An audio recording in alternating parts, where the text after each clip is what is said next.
Hello students, आज हम करेंगे ideal and non ideal solution in a very easy way. सबसे पहले हम समझते हैं रॉल्ट्स law. Now what is Raoult's law? Raoult's law is vapor pressure of a component in a solution is directly proportional to the mole fraction of that component.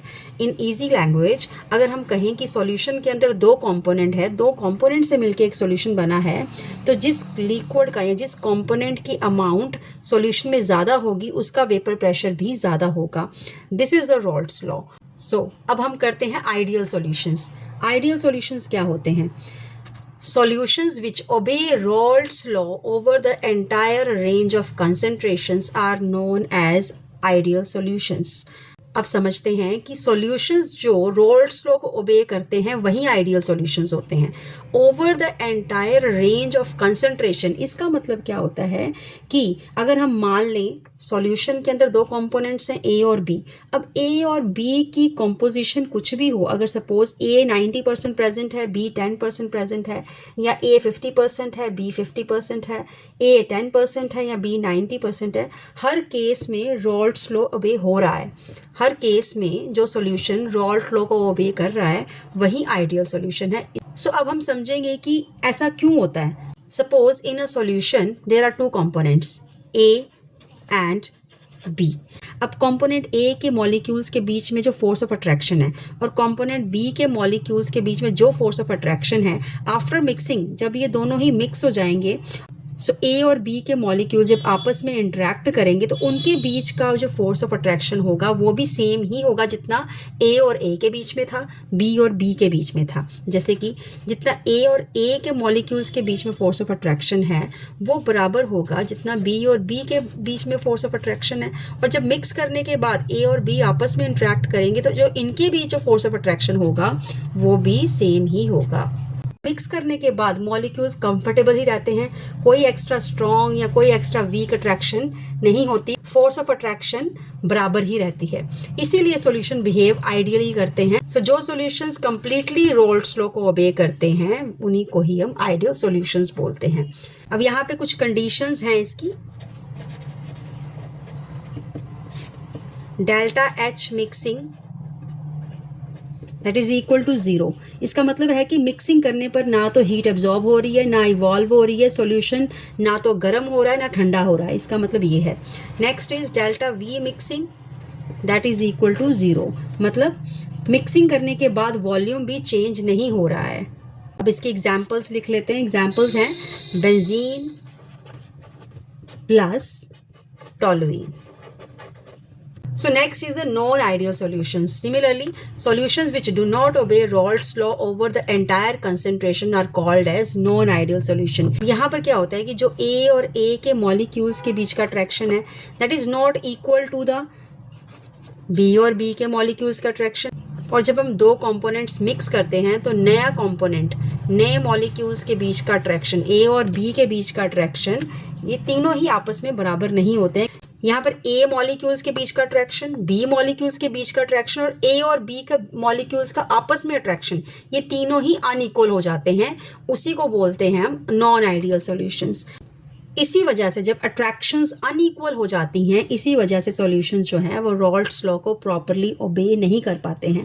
Ideal solutions वो solutions होते हैं जो रॉल्ट्स law को completely ओबे करते हैं। Non ideal solution वो होते हैं जो रॉल्ट्स लॉ को कम्प्लीटली ओबे नहीं करते हैं, क्योंकि यहाँ पे मॉलिक्यूल्स के बीच का जो अट्रैक्शंस है, ए और ए के मॉलिक्यूल्स का अट्रैक्शन, बी और बी के मॉलिक्यूल्स का अट्रैक्शन और ए और बी के आपस का मॉलिक्यूल्स का अट्रैक्शन विच इज़ अनइक्वल, इसकी वजह से दो तरह की कंडीशन अराइज होती हैं। या तो पॉजिटिव डेविएशन होती है या नेगेटिव डेविएशन होती है। हम समझते हैं कि positive deviation from the Raoult's law क्या होता है। जो ए और बी के मॉलिक्यूल्स के बीच का जो अट्रैक्शन होता है वो लेस देन होता है ए और ए के मॉलिक्यूल्स के बीच का अट्रैक्शन, या फिर जो बी और बी के मॉलिक्यूल्स का अट्रैक्शन होगा इनसे कम होगा इसका ए और बी का। तो हम यहाँ पे ये कह सकते हैं कि ए और बी के मॉलिक्यूल्स एक दूसरे को स्ट्रांगली होल्ड नहीं करते हैं, क्योंकि इनके बीच का जो बॉन्ड है, फोर्स ऑफ अट्रैक्शन है, वो वीक है। इसीलिए मॉलिक्यूल्स इजीली एस्केप कर जाते हैं वेपर फेज में। तो ए और बी के मॉलिक्यूल्स का अट्रैक्शन वीक है, इससे क्या होगा कि मॉलिक्यूल्स इजीली एस्केप करेंगे वेपर फेस में। तो इनका वेपर प्रेशर बढ़ जाएगा। जितने वेपर्स बनेंगे उतना वेपर प्रेशर होगा, तो इससे क्या होगा, वेपर प्रेशर इंक्रीज होगा। अब इससे क्या इफेक्ट पड़ता है बॉइलिंग पॉइंट के ऊपर, effect on the boiling point. Very easy. अब मॉलिक्यूल्स इजीली एस्केप कर रहे हैं तो बहुत कम हीट चाहिए होगी, क्योंकि मॉलिक्यूल्स तो वैसे इजीली एस्केप कर रहे हैं, आसानी से वो वेपर्स बन रहे हैं, वेपर प्रेशर क्रिएट हो रहा है। सो इसके लिए हमें बड़ी ज़्यादा हीट की ज़रूरत नहीं पड़ेगी, तो बॉइलिंग पॉइंट जो होगा that will decrease. So example is ethanol plus acetone. Next is the negative deviation.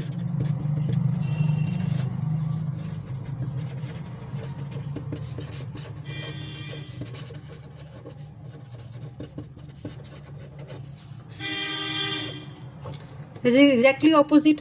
जब A और B के मॉलिक्यूल्स का attraction is greater than AA और BB के आपस का, BB के मॉलिक्यूल्स का आपस का अट्रैक्शन, लाइक दिस। A और B के मॉलिक्यूल्स का attraction is greater than A और force of attraction between the B molecules. यहाँ पे इसका मतलब है कि A और B के मॉलिक्यूल्स स्ट्रांगली अटैच्ड हो जाते हैं। स्ट्रांगली अटैच्ड हैं तो मतलब इजीली एस्केप नहीं कर पाएंगे, इजीली एस्केप नहीं कर पाएंगे तो वेपर्स नहीं बनेंगे, वेपर्स नहीं बनेंगे तो वेपर प्रेशर नहीं बनेगा। In that way vapour pressure decreases, vapour pressure decreases. अब बॉइलिंग पॉइंट पे क्या इफेक्ट होगा इसका? बॉइलिंग पॉइंट पे ये होगा कि मॉलिक्यूल्स एस्केप नहीं कर पा रहे हैं, एस्केप डिफिकल्ट हो गया है, सो ज़्यादा हीट चाहिए, that way boiling point will increase. For example chloroform plus acetone. Stronger is the attraction, difficult is the escape, vapour pressure decrease, boiling point increase. ठीक है, अट्रैक्शन बहुत ज़्यादा स्ट्रॉन्ग है, मॉलिक्यूल्स बच के निकल नहीं पाएंगे तो वेपर प्रेशर नहीं बनेंगे, वेपर प्रेशर कम हो जाएगा तो बॉइलिंग पॉइंट बढ़ जाएगा। So this is the negative deviation. What are azeotrophs? Mixtures having same liquid composition, same vapor composition, constant boiling point, they are called the azeotrophs. दो तरह के azeotrophs होते हैं, minimum boiling azeotroph which shows positive deviation and maximum boiling azeotroph which shows negative deviation. अब समझ लेते हैं कि है क्या है ये azeotrophs की हमें ज़रूरत क्यों पड़ी, क्योंकि कुछ नॉन आइडियल सॉल्यूशन ऐसे होते हैं जो अनयूजुअल बिहेवियर शो करते हैं।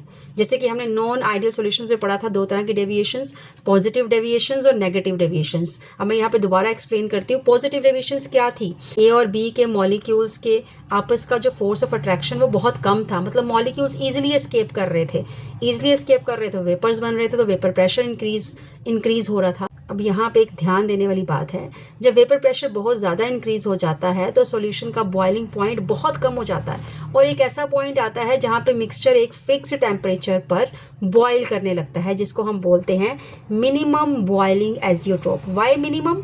क्योंकि मॉलिक्यूल्स ईजिली एस्केप कर रहे हैं, बॉइलिंग बड़ी जल्दी स्टार्ट हो जाती है, इसलिए बॉइलिंग पॉइंट मिनिमम हो जाता है। इसकी एग्जाम्पल है ethanol plus water.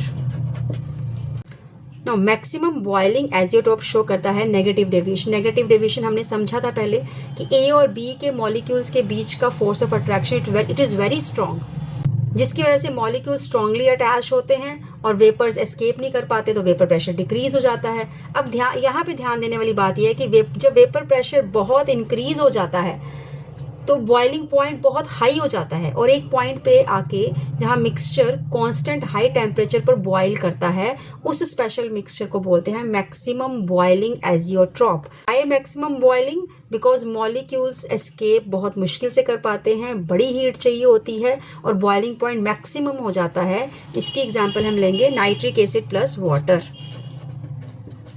Nitric acid plus water. The final simple connection: ideal solutions no deviations, no azeotrophs. Non-ideal solution में shows deviations. If a deviation becomes very large, a special constant boiling mixture forms. That mixture is called as azeotrope. Thank you.